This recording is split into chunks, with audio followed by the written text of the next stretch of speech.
Hey everybody! So last week or a couple weeks ago, I got to go to the Right on the River conference, and uh, I was supposed to speak there about how the benefits of joining a group like Right on the River, which is who I'm doing this blog for.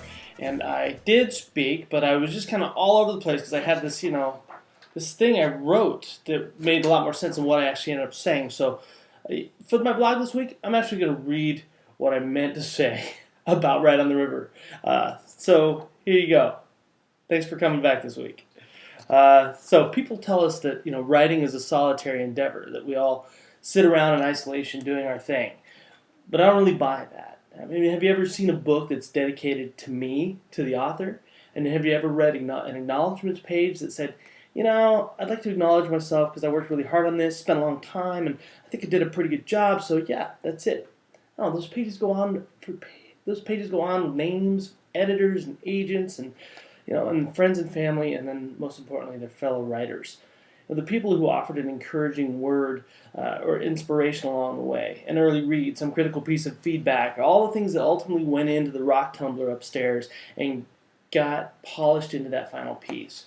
So those people and those inputs are absolutely vital in my opinion.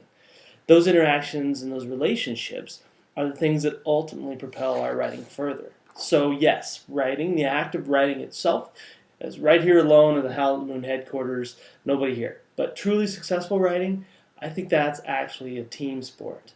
So good writers gather people around them, lots of them. And that can be tricky because, in some cases it might actually have been that the myth of the solitary writer is what drew us to writing in the first place, right? You might not have liked people that much.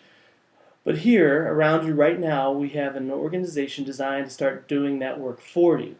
The only organization of its kind here in Central Washington anyway, designed to build a network and create that community for you. And not just through the big annual conference that just happened, but through events that they have all year long. So by joining this group, you get access to a year-round slate of events, writers meeting writers, readings, workshops, critique sessions, that kind of thing. Now, I'm not a big fan of, adding extra bills to the mix, but I renewed my annual membership just that week, and, that one bill I don't have any problem paying. This one's worth it. I see it as an investment in myself, it's an investment in my writing, and I look around and I know it's an investment in my community. And then you get benefits as well. There's member-only events throughout the year, discounts at some of the local bookstores, Books for All Seasons up in Leavenworth, for example. You can sign up early for the various events throughout the year, including the conference. Agent and editor appointments you get first shot at, which is good because those fill up fast. And it's cheap. It's $35. It's tax deductible. It's $20 if you're in high school or college, and you can do it online at rightontheriver.org. So I'm going to encourage you to do that. That's the whole pitch this week. Join Right on the River right now, today. Go to the site, sign up, take a moment, and become part of this, part of making your own writing stronger, part of keeping our writing community healthy and vibrant. We need each other. Don't write alone. Join Right on the River today. See, that was so much better than what I did at the conference. Anyway, I'll see you next week with another blog. Take care.